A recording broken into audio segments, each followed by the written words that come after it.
নামায় ওর মাথায় বুদ্ধি নাই, ওরা এত সুন্দর করে আউগাই দিল।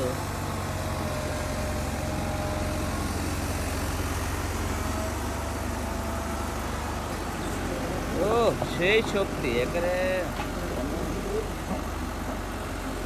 এটা বাংলাদেশ ধান গবেষণা ইনস্টিটিউটের ফসলের মাঠ, উত্তর পাশে মেইন গেটের সামনে দিয়ে ঢুকলেই পাওয়া যায়। ঠিক সেই মাঠটা এখন প্রায় 1 ফিট উচ্চতা করা হচ্ছে। অনেক দিন এই ফসল চাষ করার ফলে যে ফসলের যেই একটা মাটির গুণাগুণ লাগে সেটা বৃদ্ধি করার জন্য আরও উন্নত মানের মাটি আরও 1 ফিট করে এটা ভরাট করা হচ্ছে। আশা করা যায় সামনের ফসল উৎপাদনে আরও বেগবান হবে। তো যাই হোক, আমাদের এই বাংলাদেশ ধান গবেষণা ইনস্টিটিউটের বিভিন্ন প্রকল্পের মধ্যে এটি একটা প্রকল্প, খুব সুন্দর। অনেক বছর পর ফসলের মাঠ উন্নত করা হচ্ছে।